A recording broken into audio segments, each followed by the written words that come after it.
What's up guys, Chandler here at Podium One Racing. I'm in the studio today with Steve and Nathaniel and we're really excited to be reviewing the Asetek Forte S-Series. Let's get into it.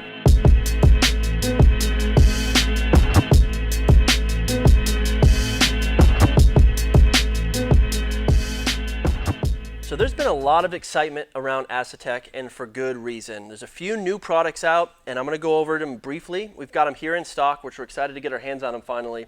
Is the Asetek Forte direct drive wheelbase, which is 17 Newton meters. We've got the Asetek Forte Formula wheel, and we've got the Invicta direct drive wheelbase, which is 27 Newton meters. Really excited to get that powered on and get a review. So as well as these S-Series products we're going to go over, we also have the Invicta S-Series, which will be very similar, but obviously a higher end pedal and some different features on those. And again, just stay tuned in the next couple weeks for all these videos to drop, because we're going to be doing overviews and in-depth reviews of us actually on the sim using these products. So you may or may not know the Asetek Forte pedals. If you don't, we have a more in-depth overview and actually us reviewing these, the standard Fortes on track, which I'll link here. So if you want to click that, whether now or after the video, and actually get into kind of the nitty-gritty of the Forte technology and some more features on the wheelbase. Today we're going to go over some of those features, but mainly what is the difference between the S-Series and then your standard Forte brake pedal and throttle pedal here. The biggest one will be this. You can pull them apart.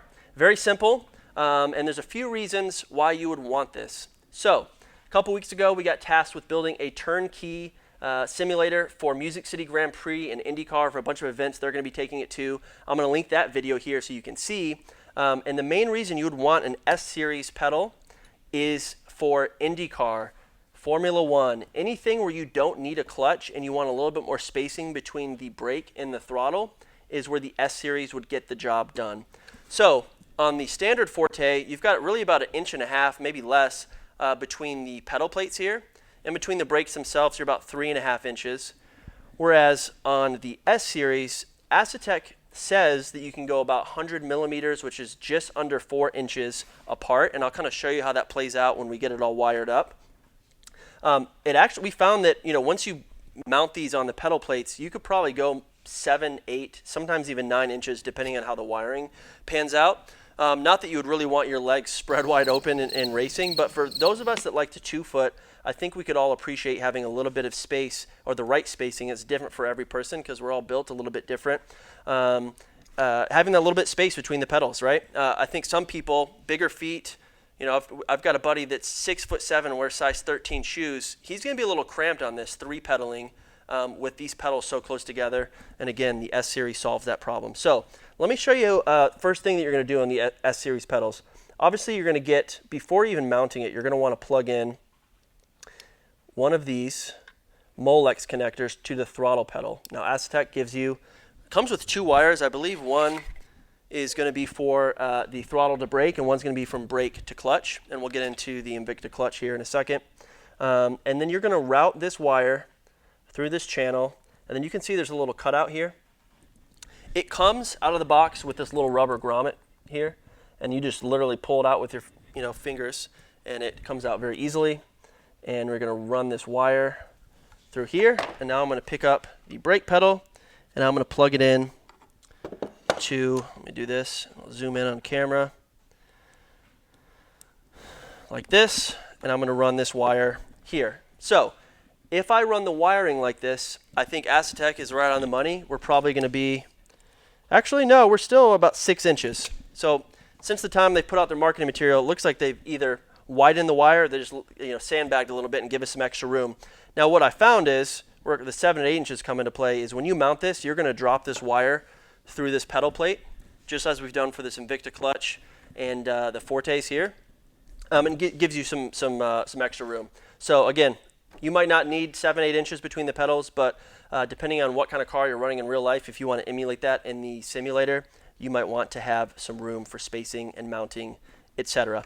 Now, when it comes to the Invicta Clutch, and I'm just going to take this apart here, so when I'm moving these pedals back and forth, I don't ruin the wire or Molex. When we're talking about the Invicta Clutch, of course, the Invicta, you'd put this to your left of the brake.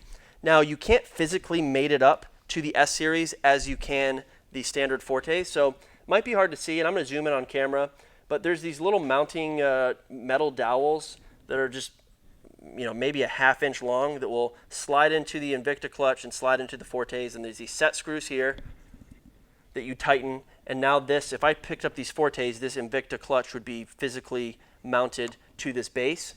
With the S-Series, obviously, if you get the S-Series, you're not wanting to mount them close together. And all that to say, long roundabout way of saying, you cannot mount the Invicta Clutch physically to the S-Series brake pedals. You would just run the wire and mount them independently and get your spacing as close or far as you'd like.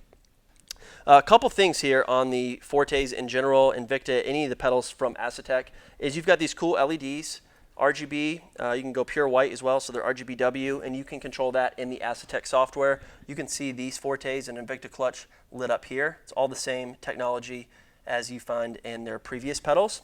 But most importantly, and the reason that we get a pedal like this, is what we can do tuning-wise in the Asetek software. So whether it's throttle mapping or brake mapping, you can adjust the torque curve of how you want the throttle to be applied in your sim as you physically push this. So if I wanted a really aggressive torque curve, say I push the throttle 30% and I want it to come out as 50% in car, in game, in the sim, you can do that.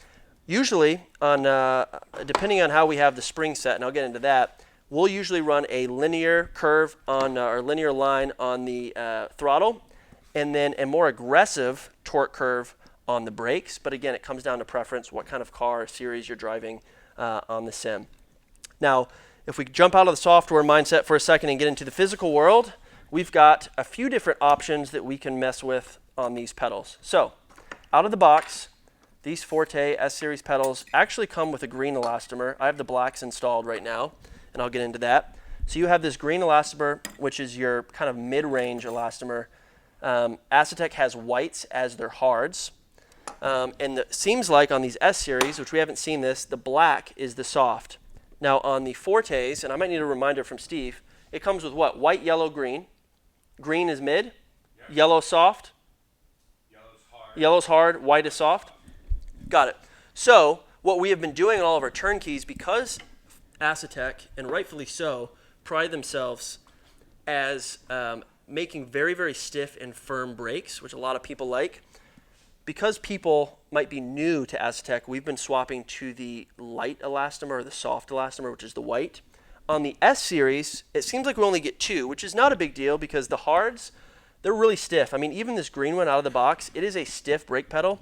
So for us, we always like to swap to the softs, which is going to be this black elastomer.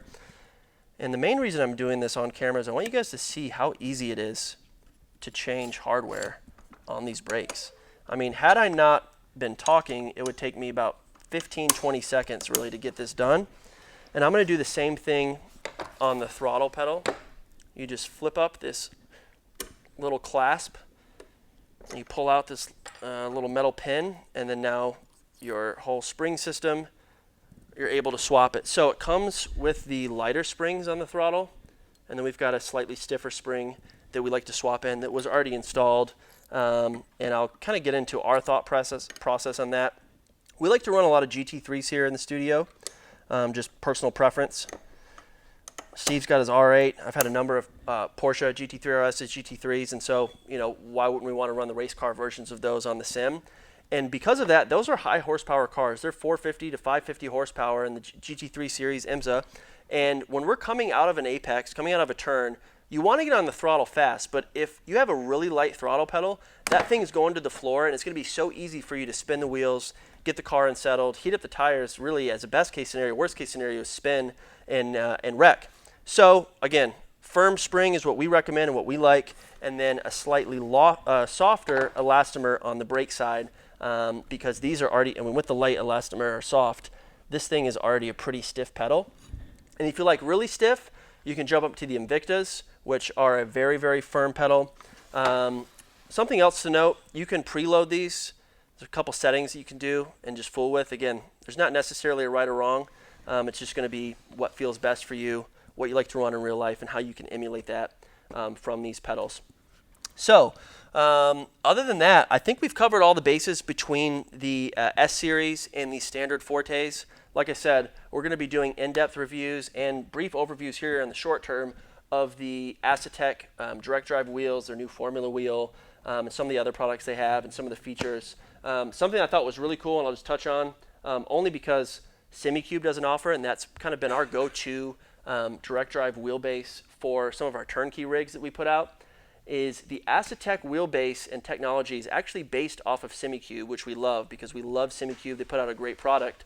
But it seems like they've really done a good job of building on that. So on the back of this wheelbase, you've got 5 USB-Cs for all your peripherals. So no longer do I have to run a USB-C cable or a USB-C up to the PC or up to a USB-C hub and route all my wires that way. I can actually run them all to the wheelbase, and then Asetek will have you run just a USB-C to the computer, and all of your software and hardware is managed through their software, but physically through the wheelbase, which I thought it was really cool. So if you guys have any questions, comments, concerns, ideas, please drop them below. We'll respond to everyone. If you guys own any Asetek products, we'd love to hear your feedback on them. And if you're looking for Asetek products, we do have them in stock.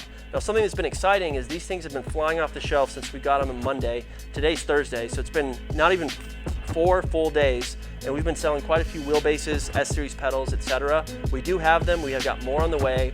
So if you want to order them, please visit podium1racing.com or click one of the links in the descriptions, and we hope to see you on track. Thank you.